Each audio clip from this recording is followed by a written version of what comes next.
Welcome to the Bible in 1 Year with Melissa Sykes. Today is October the 11th. Like Samuel of the Kingdom era, Jesus has an itinerant ministry throughout Israel. The Gospels record his encounters, including those with non-Jews from Tyre and Sidon, the Pharisees and Sadducees, the multitudes and his disciples, and significant conversations. Jesus finds faith in Tyre and Sidon, but not among the religious leaders of Israel. He again alludes to the story of Jonah. See Matthew chapter 12, verses 38 through 41, to remind them that Nineveh repented at the preaching of Jonah and believed God, while many of the Jews in Israel hear the true prophet and respond in unbelief. Nothing had changed with his people in centuries. The disciples illustrate the same unbelief as the crowds when they fret about not having enough bread on the boat. They fail to understand that to have the bread of life in their boat is to have his provision. To have Jesus in their midst is to have God in their midst. The faith of a Gentile woman. Mark chapter 7, verses 24 through 30. Then Jesus left Galilee and went north to the region of Tyre. He didn't want anyone to know which house he was staying in, but he couldn't keep it a secret. Right away, a woman who had heard about him came and fell at his feet. Her little girl was possessed by an evil spirit, and she begged him to cast out the demon from her daughter.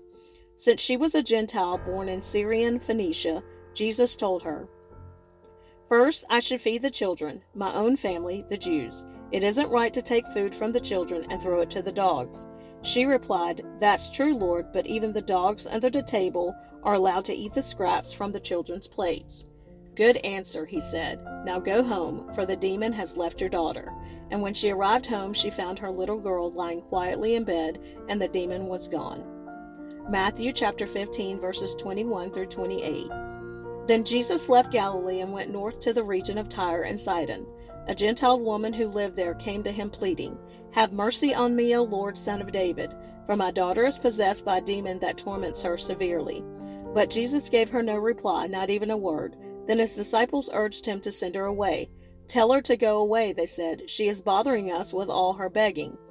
Then Jesus said to the woman, "I was sent only to help God's lost sheep, the people of Israel." But she came and worshipped him, pleading again, "Lord, help me." Jesus responded, "It isn't right to take food from the children and throw it to the dogs." She replied, "That's true, Lord, but even dogs are allowed to eat the scraps that fall beneath their master's table." "Dear woman," Jesus said to her, "your faith is great. Your request is granted." And her daughter was instantly healed. Jesus heals a deaf and mute man. Mark chapter 7, verses 31 through 37. Jesus left Tyre and went up to Sidon before going back to the Sea of Galilee and the region of the 10 towns. A deaf man with a speech impediment was brought to him, and the people begged Jesus to lay his hands on the man to heal him. Jesus led him away from the crowd so they could be alone. He put his fingers into the man's ears. Then, spitting on his own fingers, he touched the man's tongue. Looking up to heaven, he sighed and said, "Ephphatha," which means, "be open." Instantly, the man could hear perfectly, and his tongue was freed so he could speak plainly. Jesus told the crowd not to tell anyone, but the more he told them not to, the more they spread the news. They were completely amazed and said again and again, "Everything he does is wonderful. He even makes the deaf to hear and gives speech to those who cannot speak." Jesus heals many people. Matthew chapter 15, verses 29 through 31.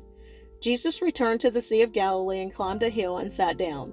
A vast crowd brought to him people who were lame, blind, crippled, those who couldn't speak, and many others. They laid them before Jesus, and he healed them all.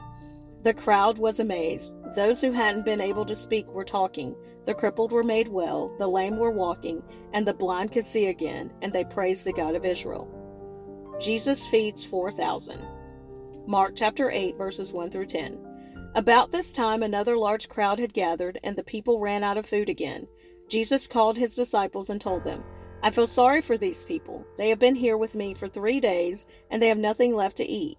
If I send them home hungry, they will faint along the way, for some of them have come a long distance." His disciples replied, "How are we supposed to find enough food to feed them out here in the wilderness?" Jesus asked, "How much bread do you have?" 7 loaves, they replied. So Jesus told all the people to sit down on the ground. Then he took the 7 loaves, thanked God for them, and broke them into pieces. He gave them to his disciples, who distributed the bread to the crowd. A few small fish were found too, so Jesus also blessed these and told the disciples to distribute them. They ate as much as they wanted. Afterward, the disciples picked up 7 large baskets of leftover food. There were about 4,000 men in the crowd that day, and Jesus sent them home after they had eaten. Immediately after this, he got into a boat with his disciples and crossed over to the region of Dalmanutha. Matthew chapter 15, verses 32 through 39.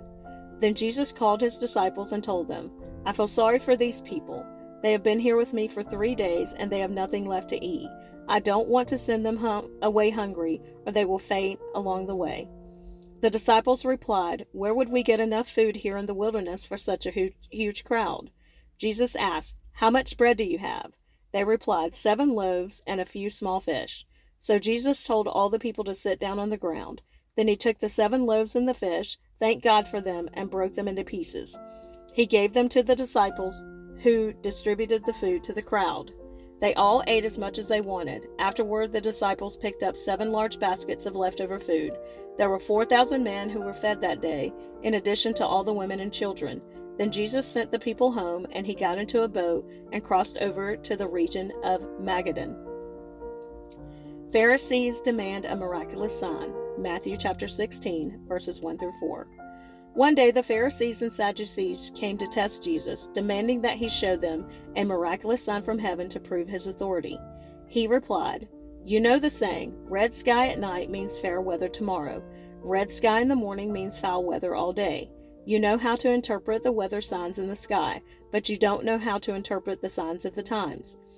Only an evil, adulterous generation would demand a miraculous sign, but the only sign I will give them is the sign of the prophet Jonah." Then Jesus left them and went away. Mark chapter 8, verses 11 through 13. When the Pharisees heard that Jesus had arrived, they came and started to argue with him. Testing him, they demanded that he show them a miraculous sign from heaven to prove his authority. When he heard this, he sighed deeply in his spirit and said, "Why do these people keep demanding a miraculous sign? I tell you the truth, I will not give this generation any such sign." So he got back into the boat and left them, and he crossed to the other side of the lake. Yeast of the leaders. Mark chapter 8, verses 14 through 21. But the disciples had forgotten to bring any food. They had only 1 loaf of bread with them in the boat. As they were crossing the lake, Jesus warned them, "Watch out, beware of the yeast of the Pharisees and of Herod." At this they began to argue with each other because they hadn't brought any bread. Jesus knew what they were saying, so he said, "Why are you arguing about having no bread? Don't you know or understand even yet? Are your hearts too hard to take it in? You have eyes, can't you see? You have ears, can't you hear? Don't you remember anything at all? When I fed the 5,000 with 5 loaves of bread, how many baskets of leftovers did you pick up afterward?" 12, they said. "And when I fed the 4,000 with 7 loaves, how many large baskets of leftovers did you pick up?" 7, they said. "Don't you understand yet?" he asked them. Matthew chapter 16, verses 5 through 12. Later, after they crossed to the other side of the lake, the disciples discovered they had forgotten to bring any bread. "Watch out," Jesus warned them. "Beware of the yeast of the Pharisees and Sadducees." At this they began to argue with each other because they hadn't brought any bread. Jesus knew what they were saying, so he said, "You have so little faith. Why are you arguing with each other about having no bread? Don't you understand even yet? Don't you remember the 5,000 I fed with 5 loaves and the baskets of leftovers you picked up? Or the 4,000 I fed with 7 loaves and the large baskets of leftovers you picked up? Why can't you understand that I'm not talking about bread? So again I say, beware of the yeast of the Pharisees and Sadducees." Then at last they understood that he wasn't speaking about the yeast and bread, but about the deceptive teaching of the Pharisees and Sadducees.